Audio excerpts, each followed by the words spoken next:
setiap anak itu dilahirkan dalam keadaan fitrah. Bagaimana penafsiran hadis tersebut? Abu Abdullah menjawab, itulah fitrah yang Allah Ta'ala telah menciptakan manusia menurut fitrah tersebut, sengsara atau bahagia. Demikian juga yang dinukil darinya oleh Al-Fadal bin Ziyad dan Jubail serta Abu Harits bahwa mereka pernah mendengar Abu Abdullah mengatakan mengenai hal ini, yaitu fitrah yang Allah telah menciptakan manusia menurutnya, yaitu berupa kesengsaraan dan kebahagiaan.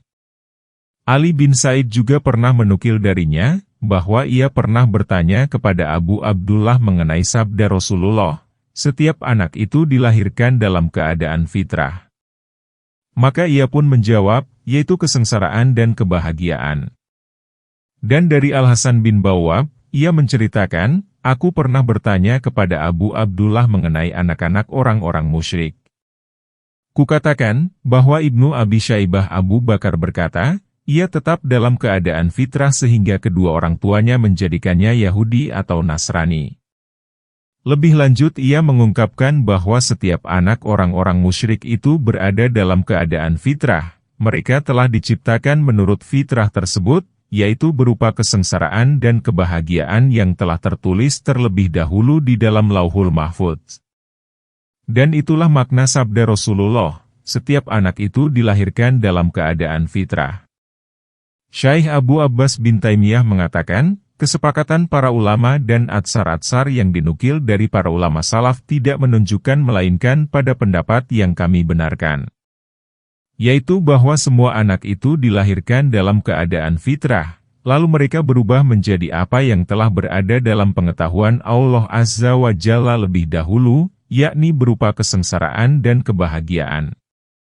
Telah diriwayatkan Ibnu Abdil Bir, dari Musa bin Ubaidah, aku pernah mendengar Muhammad bin Ka'ab Al-Qurdzi memberikan pendapat mengenai firman Allah, sebagaimana dia telah menciptakan kalian pada permulaan, demikian pula, kalian akan kembali kepada Allah.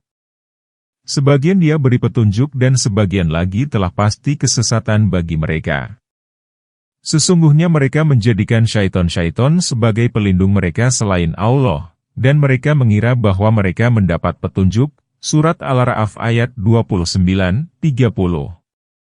Ia, Muhammad bin Ka'ab Al-Qurdzi, mengatakan, barang siapa yang oleh Allah Ta'ala diciptakan pertama kali berada dalam petunjuk, maka ia akan diarahkan kepada petunjuk tersebut, meskipun ia mengerjakan amalan orang-orang yang sesat. Dan barang siapa yang oleh Allah Ta'ala diciptakan pertama kali dalam kesesatan, maka ia akan diarahkan kepada kesesatan, meskipun ia mengerjakan amal perbuatan orang-orang yang mendapat petunjuk. Allah Azza wa Jalla telah memulai penciptaannya dalam keadaan sesat, lalu ia mengerjakan amal perbuatan orang-orang yang berbahagia, mendapat petunjuk, bersama para malaikat, dan setelah itu mereka kembali kepada awal penciptaannya, yaitu kesesatan. Dan mereka termasuk kaum kafir. Demikian itulah yang dinukil dari Muhammad bin Ka'ab, di mana ia menjelaskan bahwa orang yang telah ditetapkan Allah Ta'ala sebagai orang yang mendapat petunjuk, maka ia akan mendapatkannya, meskipun ia pernah mengerjakan perbuatan yang bertolak belakang dengan petunjuk sebelumnya. Demikian juga dengan orang yang ditetapkan sebagai orang yang sesat, maka ia akan menjadi orang sesat, meskipun sebelumnya ia telah mengerjakan amalan orang-orang yang mendapat petunjuk. Sehingga orang yang dilahirkan dalam keadaan fitrah itu tidak terhalang kemungkinan untuk berbuat hal-hal yang merubah fitrahnya dan akan kembali kepada fitrah lagi seperti yang telah ditetapkan sebagai takdirnya. Sebagaimana hal itu telah dijelaskan oleh sebuah hadis dari Abdullah bin Mas'ud.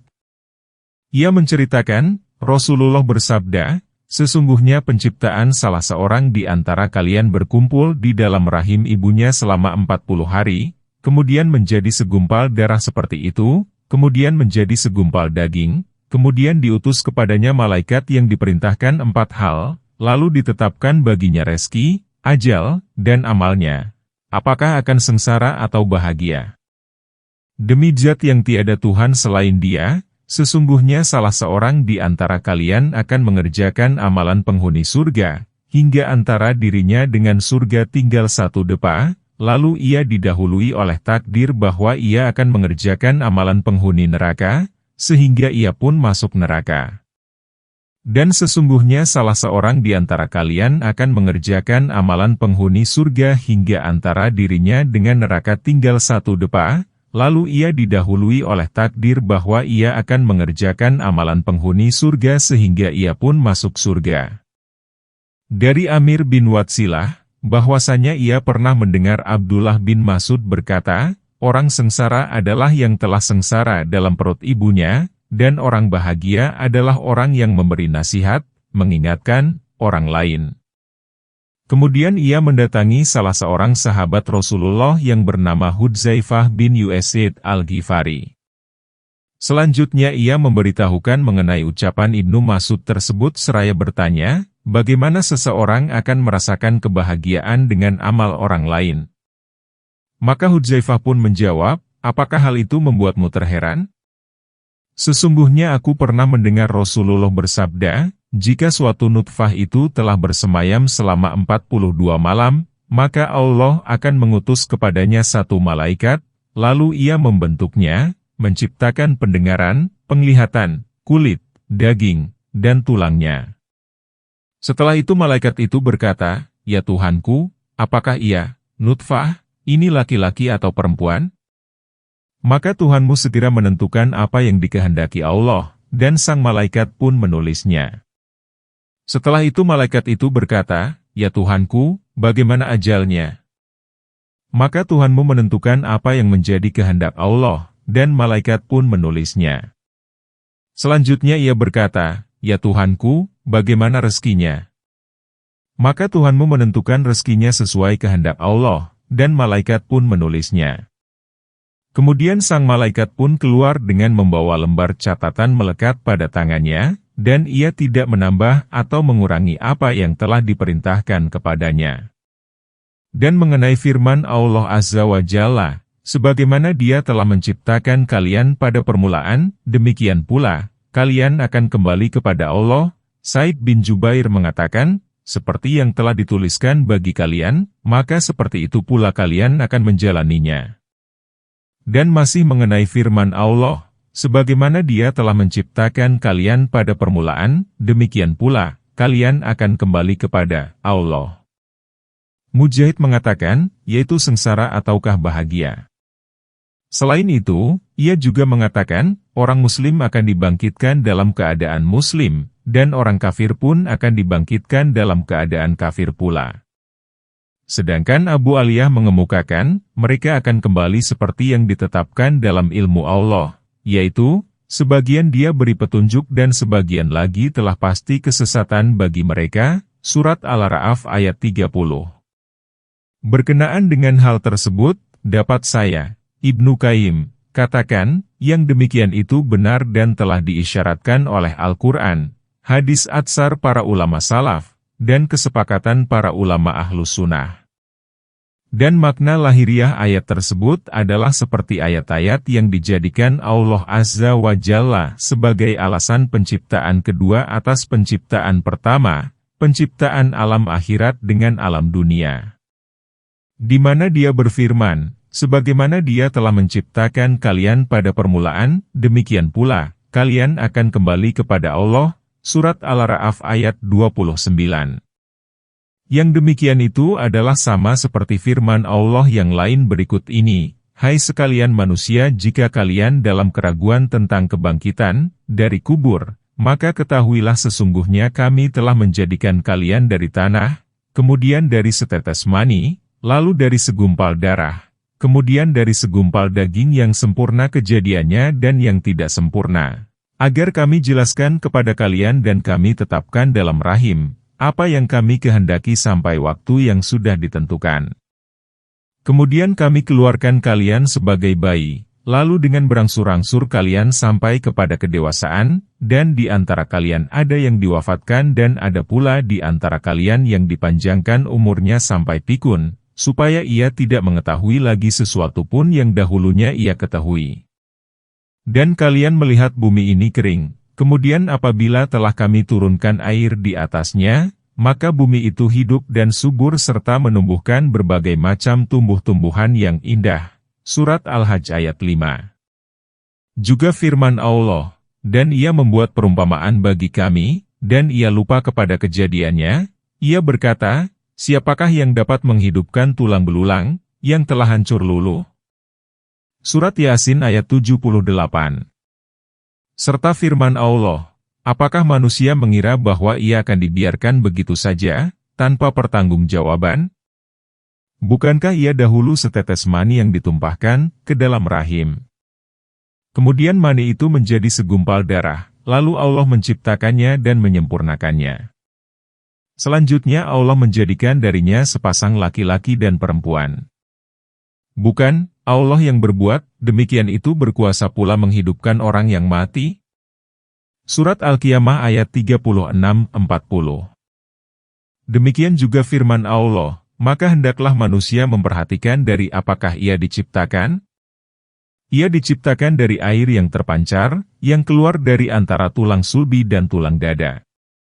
Sesungguhnya Allah benar-benar kuasa untuk mengembalikannya, hidup sesudah mati. Surat At-Tariq ayat 5-8. Artinya, menghidupkan kembali manusia setelah kematiannya. Dan inilah pengertian yang benar terhadap ayat tersebut. Lalu di mana letak keterkaitan hal itu dengan firman Allah Ta'ala?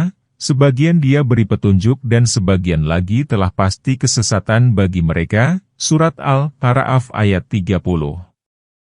Untuk menjawab pertanyaan tersebut dapat dikatakan, letak keterkaitan hal itu dengan ayat tersebut adalah bahwa ayat itu mencakup berbagai kaidah agama, baik dari sisi pengetahuan, pengamalan, dan keyakinan. Dengan demikian, Allah Subhanahu wa Ta'ala memerintahkan berbuat adil yang merupakan hakikat dari syariat agama dan agama Allah. Dan keadilan itu sendiri mengandung makna tauhid, yaitu adil dalam bermuamalah, berdagang dengan sesama makhluk, adil dalam beribadah. Juga mengandung perintah untuk menghadapkan diri kepada Allah Ta'ala, serta tegak dan kokoh dalam mengabdikan diri kepada Allah. Serta mengandung keikhlasan untuk menyembah Allah semata. Selanjutnya, Allah Ta'ala memberitahukan mengenai penciptaan awal mereka dan tempat kembali mereka. Dan setelah itu dia memberitahukan mengenai takdir yang merupakan sistem tauhid seraya berkata, sebagian dia beri petunjuk dan sebagian lagi telah pasti kesesatan bagi mereka. Surat Al-A'raf ayat 30.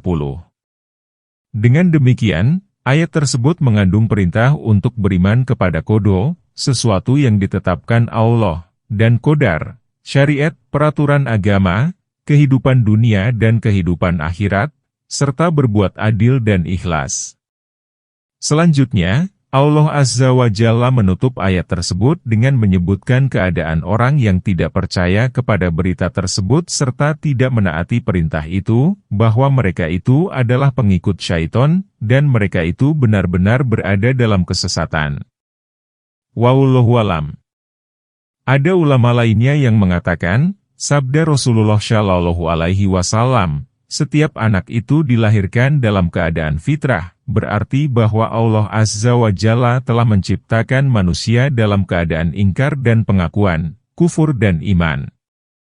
Kemudian dia mengambil janji dari anak cucu Adam pada saat menciptakan mereka, di mana dia berfirman, bukankah aku ini Tuhan kalian? Secara keseluruhan mereka pun menjawab, benar. Adapun orang-orang yang akan hidup bahagia, beriman, mengatakan, benar, kami mengakuinya dengan kesadaran hati. Sedangkan orang-orang yang sengsara, kafir, mengatakan, benar, kami mengakuinya karena terpaksa dan bukan dari lubuk dasar hati. Dan hal itu dibenarkan oleh firman Allah Azza wa Jalla yang ini, maka apakah mereka mencari agama selain agama Allah? Padahal kepada Allah segala apa yang ada di langit dan di bumi berserah diri, baik dengan suka maupun terpaksa. Dan hanya kepada Allah mereka dikembalikan. Surat Ali Imran ayat 83. Selain itu, kelompok ulama ini mengatakan, demikian halnya dengan firman Allah, sebagaimana Dia telah menciptakan kalian pada permulaan, demikian pula, kalian akan kembali kepada Allah. Sebagian dia beri petunjuk dan sebagian lagi telah pasti kesesatan bagi mereka. Surat Al-A'raf ayat 29. Muhammad bin Nashr al-Marwazi menceritakan, aku pernah mendengar Ishaq bin Rahawih berpendapat hal yang sama dengan itu. Dan ia menggunakan ucapan Abu Hurairah berikut ini sebagai alasan, jika kalian berkehendak, maka bacalah, tetaplah atas fitrah Allah yang telah menciptakan manusia menurut fitrah itu. Tidak ada perubahan pada fitrah Allah. Ia mengatakan, yang benar kami katakan bahwa tidak ada perubahan bagi fitrah yang mana anak cucu Adam secara keseluruhan telah dilahirkan menurut fitrah tersebut. Yakni, berupa kekufuran, keimanan, ma'rifah, mengenal Allah, dan keingkaran. Dalam hal itu, ia menggunakan dalil firman Allah Azza wa Jalla berikut ini, dan ingatlah ketika Tuhanmu mengeluarkan keturunan anak Adam dari sulbi mereka. Dan Allah mengambil kesaksian terhadap diri mereka sendiri, bukankah aku ini Tuhanmu? Mereka menjawab, betul, engkau Tuhan kami menjadi saksi, kami lakukan yang demikian itu, agar pada hari kiamat kelak kalian tidak mengatakan, sesungguhnya kami, Bani Adam, adalah orang-orang yang lengah terhadap ini, keesaan Tuhan. Atau agar kalian tidak mengatakan, sesungguhnya orang-orang tua kami telah mempersekutukan Tuhan sejak dahulu, sedang kami ini adalah anak-anak keturunan yang datang sesudah mereka. Maka apakah engkau akan membinasakan kami karena perbuatan orang-orang yang sesat dahulu? Surat Al-A'raf ayat 172-173. Sedangkan Ishaq mengatakan, para ulama telah sepakat bahwa yang demikian itu adalah arwah sebelum dibuatkan jasadnya. Dan arwah-arwah itu diambil kesaksiannya oleh Allah, bukankah aku ini Tuhanmu? Mereka menjawab, betul, engkau Tuhan kami menjadi saksi, kami lakukan yang demikian itu, agar pada hari kiamat kelak kalian tidak mengatakan, sesungguhnya kami, Bani Adam, adalah orang-orang yang lengah terhadap ini, keesaan Tuhan. Atau agar kalian tidak mengatakan, sesungguhnya orang-orang tua kami telah mempersekutukan Tuhan sejak dahulu, sedang kami ini adalah anak-anak keturunan yang datang sesudah mereka. Selain itu, Ishaq juga menyebutkan hadis Ubay bin Ka'ab yang mengangkat masalah anak kecil yang dibunuh oleh Khidir, yang secara lahiriah Musa alaihi salam berkata, mengapa engkau bunuh jiwa yang bersih, dan bukan karena ia membunuh orang lain. Surat Al-Kahfi ayat 74. Dan Allah Azza wa Jalla telah memberitahu Khidir fitrah yang telah diciptakan pada diri anak kecil tersebut, dan bahwa fitrah tersebut tidak dapat dirubah. Lalu dia menyuruhnya untuk membunuh anak kecil tersebut karena ia telah dicap sebagai seorang yang kafir. Dalam buku Sahih Bukhari disebutkan sebuah hadis yang menceritakan bahwa Ibnu Abbas membaca ayat tersebut, ayat 80 surat Al-Kahfi. Seperti ini, adapun anak kecil itu adalah seorang yang kafir, sedangkan kedua orang tuanya adalah orang yang beriman.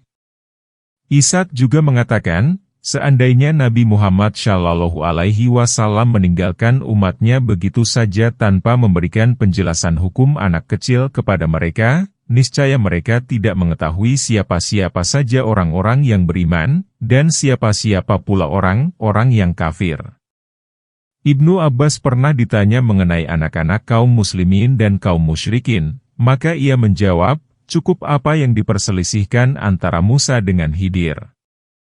Lebih lanjut Ishaq mengatakan, tidakkah kalian mengetahui ucapan Aisyah ketika seorang anak kecil dari kaum Ansyar yang meninggal dunia yang berada di antara kedua orang tuanya yang muslim, beruntunglah ia mendapatkan salah satu burung surga, ia belum pernah mengerjakan kejahatan dan tidak mengenalnya. Kemudian Rasulullah SAW berkata, atau mungkin yang lain dari itu, sengsara, hai Aisyah. Sesungguhnya Allah telah menciptakan penghuni surga, Dia menciptakan mereka itu ketika mereka masih berada di dalam tulang rusuk orang tua mereka. Dan dasar inilah yang menjadi sandaran para ulama. Demikian yang dikemukakan oleh Ishaq bin Rahawih. Hamad bin Salamah pernah ditanya mengenai sabda Nabi, setiap anak itu dilahirkan dalam keadaan fitrah. Maka ia menjawab, menurut kami, yang demikian itu ketika mereka diambil janji oleh Allah Ta'ala pada saat masih berada di dalam tulang rusuk orang tua mereka. Ibnu Qutaibah mengatakan, yang dimaksud oleh Hamad bin Salamah adalah ketika Allah mengusap punggung Adam, lalu keluar darinya anak keturunannya sampai hari kiamat seperti atom, dan Allah mengambil kesaksian terhadap diri mereka sendiri, bukankah aku ini Tuhanmu? Mereka menjawab, betul, engkau Tuhan kami menjadi saksi. Surat Al-Ra'af ayat 172. Syekh Abu Abbas mengemukakan, pokok dasar dari maksud para imam itu benar, yaitu mematahkan penggunaan alasan dengan hadis ini oleh para penganut paham Qadariyah untuk membantah takdir. Namun demikian, hal itu tidak harus menafsirkan Al-Quran dengan hal-hal yang tidak sesuai dengan makna yang dikehendaki oleh Allah Subhanahu wa Ta'ala dan Rasul-Nya. Mengenai pendapat mereka bahwa Allah telah menciptakan manusia menurut kekufuran, keimanan, ma'rifah, mengenal Allah, dan keingkaran. Jika yang mereka maksud dengan hal itu adalah bahwa Allah telah mengetahui dan menetapkan sebelumnya mereka akan beriman, kufur, bermarifah, dan melakukan pengingkaran, dan yang demikian itu memang sudah menjadi takdir Allah, maka pengertian yang demikian itu benar, yang ditolak oleh para penganut paham Qadariyah. Karena mereka, para penganut paham Qadariyah, secara tegas tidak mengakui adanya ilmu, penciptaan, kehendak, dan kekuasaan Allah Ta'ala. Dan jika mereka berkeyakinan bahwa ma'rifah, mengenal Allah, dan pengingkaran itu sudah ada sejak pengambil janji oleh Allah Ta'ala, seperti yang terdapat pada lahiriah pendapat yang dinukil dari Ishaq, maka yang demikian itu mengandung dua hal, yang salah satunya adalah, bahwa pada saat itu pada diri mereka sudah terdapat ma'rifah, mengenal Allah, dan iman. Sebagaimana hal itu telah diungkapkan oleh sekelompok ulama salaf, dan mengenai hal itu pula kesepakatan para ulama yang dikisahkan Ishaq bin Rahawi. Dan mengenai penafsiran ayat tersebut terjadi perbedaan pendapat di kalangan para imam. Demikian juga mengenai penciptaan arwah sebelum jasad, yang juga terdapat dua pendapat. Tetapi yang dimaksud di sini adalah bahwa jika hal itu benar, maka yang demikian itu merupakan penegasan bahwa mereka dilahirkan dalam ma'rifah, mengenal Allah, dan pengakuan. Dan hal itu tidak bertentangan dengan apa yang ditunjukkan oleh beberapa hadis bahwa anak itu dilahirkan dalam keadaan memeluk milah agama ini. Allah telah menciptakan makhluk Allah dalam keadaan hanif, lurus. Justru hal itu memperkuat makna hadis tersebut. Dan mengenai pendapat orang yang menyatakan bahwa mereka itu dalam memberikan pengakuan Allah sebagai Tuhan terbagi menjadi dua, yaitu yang taat dan yang kafir. Sepengetahuan saya, pendapat ini sama sekali tidak dinukil dari ulama salah satu pun, dan dari beberapa sahabat Nabi Shallallahu Alaihi Wasallam, mengenai firman Allah, dan ingatlah ketika Tuhanmu mengeluarkan keturunan anak Adam dari sulbi mereka. Ia mengatakan, ketika Allah mengeluarkan Adam dari surga sebelum diturunkan dari langit, Allah mengusap punggung Adam sebelah kanan, lalu darinya keluar anak cucunya yang berwarna putih seperti mutiara sebagai keturunannya. Kemudian dia berkata kepada mereka, masuklah kalian semua ke surga dengan rahmatku. Dan dia juga mengusap punggung Adam sebelah kiri, maka keluarlah darinya anak cucunya yang berwarna hitam juga sebagai keturunannya. Lalu dia berkata, masuklah kalian ke neraka dan aku tidak pernah akan peduli. Yang demikian itu ketika dia mengatakan asyabul yamin, golongan yang menerima suratan di tangan kanan, dan asyabus shimal, golongan yang menerima suratan di tangan kiri. Setelah itu dia mengambil janji dari mereka seraya bertanya, bukankah aku ini Tuhan kalian? Mereka menjawab, benar. Dengan demikian dia telah memberikan kepada Adam segolongan keturunan yang taat dan segolongan yang lainnya ingkar. Selanjutnya ia dan malaikat berkata, benar, engkau adalah Tuhan kami menjadi saksi. Allah lakukan yang demikian itu agar pada hari kiamat kelak kalian tidak mengatakan, sesungguhnya kami, Bani Adam, adalah orang-orang yang lengah terhadap ini, keesaan Tuhan. Surat Al-Ra'af ayat 172. Oleh karena itu, tidak ada seorang pun dari keturunan Adam yang dilahirkan ke dunia ini melainkan mengetahui bahwa Allah itu adalah Tuhannya. Dan itulah makna firman Allah Azza wa Jalla, maka apakah mereka mencari agama selain agama Allah, padahal kepada Allah segala apa yang ada di langit dan di bumi berserah diri, baik dengan suka maupun terpaksa. Dan hanya kepada Allah mereka dikembalikan, Surat Ali Imran ayat 83. Demikian halnya dengan firman Allah, katakanlah, Allah mempunyai alasan yang jelas lagi kuat, maka jika Dia menghendaki pasti Dia memberi petunjuk kepada kemudian semua, Surat Al-An'am ayat 149. Yaitu pada hari pengambilan janji oleh Allah Subhanahu wa Ta'ala. Syekh Abu Abbas mengatakan, ada orang yang mengatakan bahwa atsar tersebut tidak sahih, terpercaya, karena di dalam tafsir Al-Sadi terdapat beberapa hal yang sebagiannya sudah diketahui kesalahannya. Sedangkan firman Allah Ta'ala, maka apakah mereka mencari agama selain agama Allah, padahal kepada Allah segala apa yang ada di langit dan di bumi berserah diri, baik dengan suka maupun terpaksa. Dan hanya kepada Allah mereka dikembalikan, Surat Ali Imran ayat 83. Yang dimaksud dengan Islam, penyerahan diri, di sini adalah setelah penciptaan mereka. Dan Allah Ta'ala tidak mengatakan bahwa mereka berserah diri, Islam, pada saat pengambilan janji, baik dengan sukarela maupun terpaksa. Hal itu menunjukkan bahwa pengakuan pertama tersebut dijadikan alasan oleh Allah Ta'ala terhadap orang-orang yang melupakan Allah. Seandainya di antara mereka itu ada yang memberikan pengakuan secara terpaksa, niscaya ia akan mengatakan, aku tidak memberikan pengakuan secara sukarela melainkan secara terpaksa. Sedangkan penggunaan firman Allah Azza wa Jalla, tetaplah atas fitrah Allah yang telah menciptakan manusia menurut fitrah itu. Tidak ada perubahan pada fitrah Allah, sebagai alasan oleh Imam Ahmad. Maka yang demikian itu terdapat dua pendapat. Satu, bahwa makna ayat tersebut adalah larangan, sebagaimana yang telah dikemukakan di depan, dari Ibnu Jarir, bahwasanya ia telah menafsirkannya seraya berkata, artinya, janganlah kalian merubah agama Allah, yang Dia telah menciptakan manusia menurutnya. Pendapat seperti itu dikemukakan oleh lebih dari satu orang ahli tafsir. 2. Apa yang dikatakan Ishaq bin Rahawih, bahwa ayat tersebut secara lahiriah merupakan berita, dan bahwasanya ciptaan Allah Ta'ala sama sekali tidak dapat dirubah oleh seorang pun. Hadis tersebut juga menjelaskan bahwa fitrah itu berubah.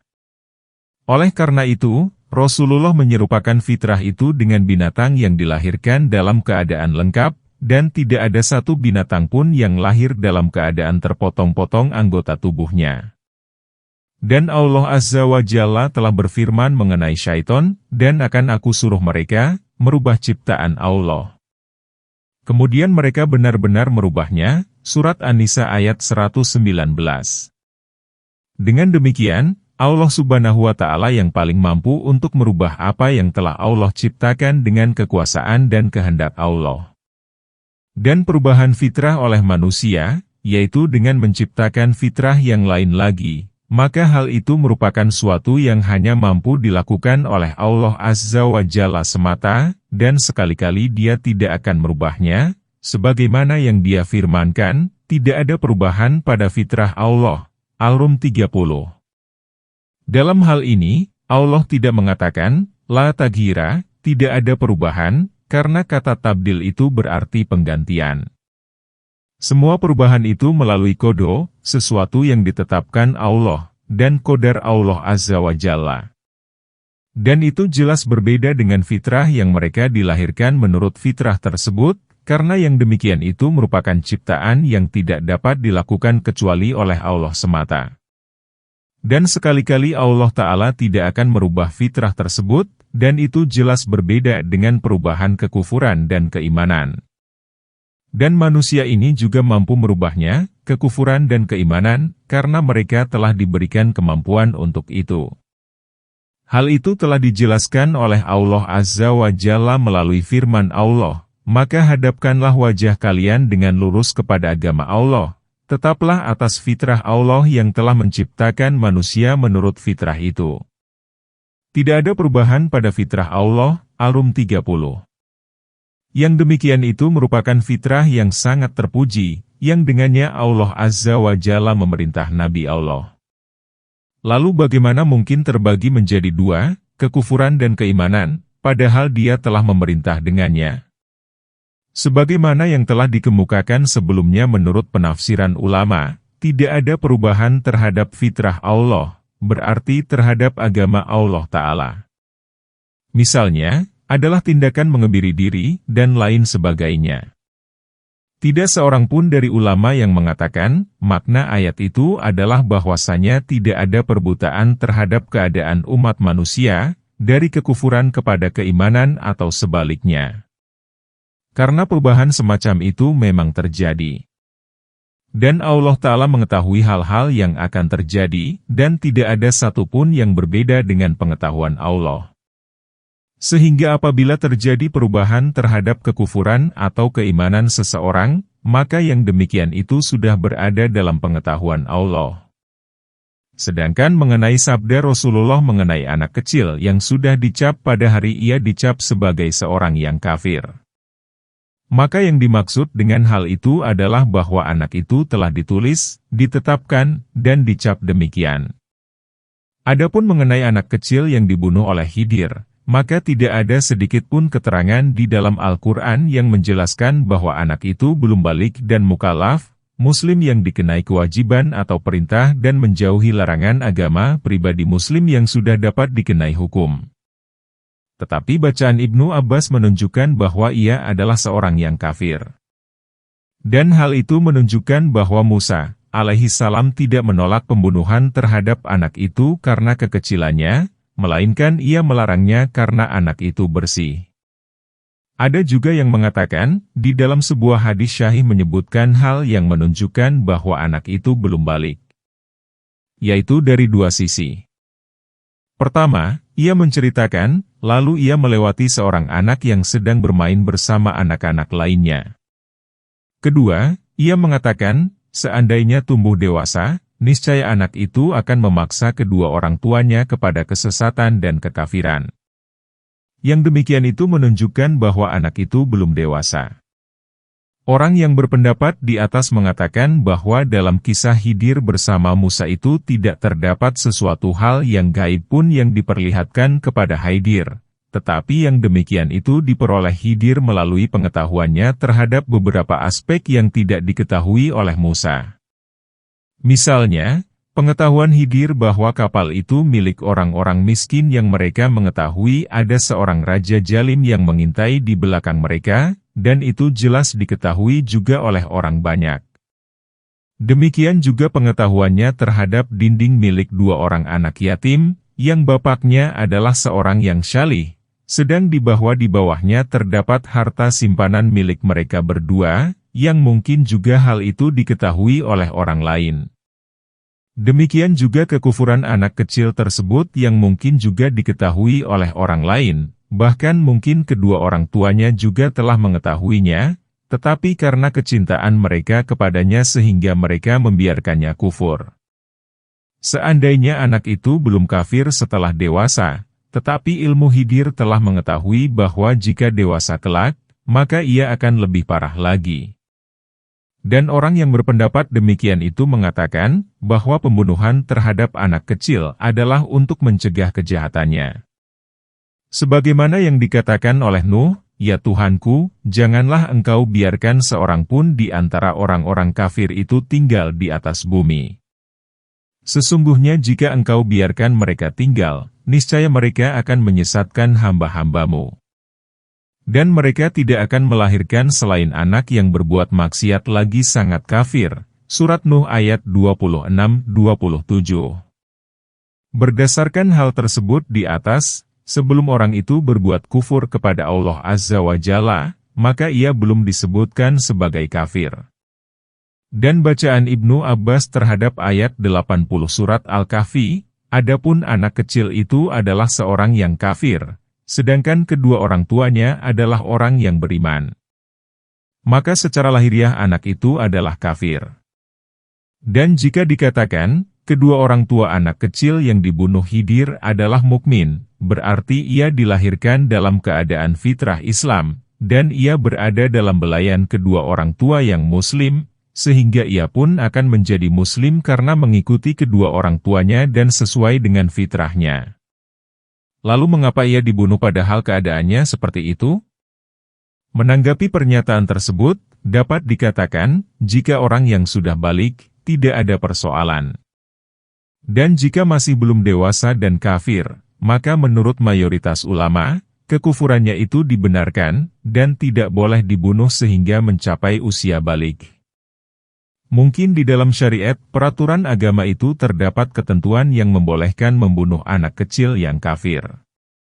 Dan jika masih kecil serta belum dewasa, maka pembunuhan itu khusus ditujukan kepadanya, karena Allah Azza wa Jalla telah memperlihatkan kepada Khidir bahwa jika ia dewasa kelak, niscaya ia akan memilih agama selain agama kedua orang tuanya. Dan Ibnu Abbas sendiri pernah ditanya mengenai pembunuhan terhadap anak orang-orang kafir, maka ia menjawab, jika engkau mengetahui pada diri mereka terdapat apa yang diketahui oleh Khidir terhadap anak kecil yang dibunuhnya, maka bunuhlah mereka. Apabila ditanyakan jika anak itu dilahirkan dalam keadaan fitrah dan kedua orang tuanya dalam keadaan beriman, lalu dari mana kekufuran itu datang? Menjawab pertanyaan tersebut dapat dikatakan, apa yang dikatakan Nabi Shallallahu Alaihi Wasallam, kedua orang tuanya yang menjadikannya Yahudi, Nasrani, dan Majusi, itu adalah yang sering terjadi. Jika tidak demikian, berarti kekufuran itu datang dari pihak lain selain kedua orang tuanya. Dan jika anak kecil yang dibunuh Khidir tersebut dalam keadaan kafir pada saat itu, berarti kekafiran itu datang dari orang lain selain kedua orang tuanya. Dan jika yang dimaksud ia akan kafir kelak pada saat sudah dewasa atas inisiatif sendiri, maka demikian itulah yang terjadi. Sedangkan mengenai penafsiran sabda Rasulullah Shallallahu Alaihi Wasallam, kedua orang tuanya yang menjadikannya Yahudi, Nasrani, dan Majusi. Dengan demikian itu beliau bermaksud menjelaskan hubungan keterkaitan anak pada kedua orang tuanya dalam hukum-hukum di dunia, dan tidak bermaksud menerangkan bahwa kedua orang tuanya yang merubah fitrah. Dan ini jelas bertentangan dengan apa yang diisyaratkan hadis lain, di mana beliau menyerupakan pengkafiran anak kecil dengan pemotongan anggota badan binatang, yaitu sebuah penyerupaan perbuahan dengan perubahan. Dan beliau menyebutkan hadis tersebut setelah anak orang-orang musyrik dibunuh. Lalu beliau melarang para sahabat membunuh mereka seraya berkata, bukankah orang-orang yang terbaik di antara kalian itu adalah anak orang-orang musyrik juga? Setiap anak itu dilahirkan dalam keadaan fitrah. Seandainya beliau hendak menyatakan bahwa anak itu mengikuti kedua orang tuanya, maka hal itu justru akan menjadi alasan bagi mereka, di mana mereka akan mengatakan bahwa mereka itu kafir karena orang tua mereka. Tindakan anak kecil mengikuti orang tuanya dalam hukum-hukum dunia adalah untuk kepentingan kelangsungannya hidup di dunia, karena ia memerlukan adanya orang yang memeliharanya, mendidik, dan membimbingnya, dan kedua orang tuanya yang memelihara, mendidik, dan membimbingnya. Oleh karena itu, anak kecil yang ditawan tanpa disertai oleh kedua orang tuanya, maka agamanya akan mengikuti orang yang menawannya. Demikian menurut jumhurul ulama, seperti Abu Hanifah, Syafi'i, Imam Ahmad, Al-Auza'i, dan ulama lainnya, karena ia, orang yang menawan, itulah yang mendidik dan membimbingnya. Dan jika ia ditahan beserta salah satu atau kedua orang tuanya, maka dalam hal ini masih terdapat perbedaan pendapat di antara para ulama. Para fuqaha, seperti Ahmad dan yang lain menggunakan hadis ini sebagai dalil bahwa anak kecil yang ditawan tanpa disertai kedua orang tuanya, maka ia menjadi muslim. Sebagaimana diketahui bersama bahwa orang kafir yang sudah berusia balik jika ditawan oleh kaum muslimin, maka ia tidak menjadi muslim, karena ia sudah benar-benar menjadi kafir. Dan jika anak kecil yang masih mengikuti kedua orang tuanya itu benar-benar kafir, niscaya kekufuran itu tidak akan berubah hanya dengan tawanan semata. Yang demikian itu menjelaskan bahwa kufur di sini dalam pengertian kufur melalui penetapan hukum di dunia meskipun kedua orang tuanya tidak menjadikannya Yahudi dan Nasrani. Dengan demikian diketahui bahwa maksud hadis tersebut adalah bahwa kedua orang tua itu menyampaikan kekufuran melalui lisan serta mengajarkannya. Dan Rasulullah Shallallahu Alaihi Wasallam secara sengaja menyebutkan kedua orang tua, karena mayoritas anak itu berada dalam didikan dan bimbingan kedua orang tuanya. Hadis lain yang menjelaskan hal tersebut adalah sabda Rasulullah berikut ini, setiap anak itu dilahirkan dalam keadaan fitrah sehingga lisannya fasih berbahasa Arab, baik ia akan bersyukur atau kufur. Dengan demikian itu, Rasulullah menganggap seorang anak itu masih dalam keadaan fitrah sampai ia bisa menggunakan akalnya sendiri dan membedakan antara yang baik dan yang buruk. Demikian halnya dengan hadis qudsi yang disampaikan Rasulullah Shallallahu Alaihi Wasallam, bahwa Allah Ta'ala pernah berfirman, sesungguhnya aku telah menciptakan hamba-hambaku dalam keadaan hanif, lurus. Lalu datang syaiton kepada mereka, lalu syaiton-syaiton itu menyimpangkan mereka dari agamanya, mengharamkan bagi mereka apa yang telah aku halalkan bagi mereka, dan menyuruh mereka menyekutukanku dengan sesuatu yang tidak aku berikan kepadanya kekuasaan. Hal itu secara jelas menunjukkan bahwa mereka itu diciptakan dalam keadaan hanif, dan syaitonlah yang menjadikan mereka menyimpang, mengharamkan yang halal, menghalalkan yang haram, serta menyuruh mereka berbuat syirik. Seandainya anak kecil itu menjadi kafir sejak ia dilahirkan karena mengikuti kedua orang tuanya dalam urusan agama sebelum seorang pun mengajarkan kekufuran kepadanya, niscaya bukan syaiton yang merubah mereka dari kelurusan serta menyuruh berbuat syirik.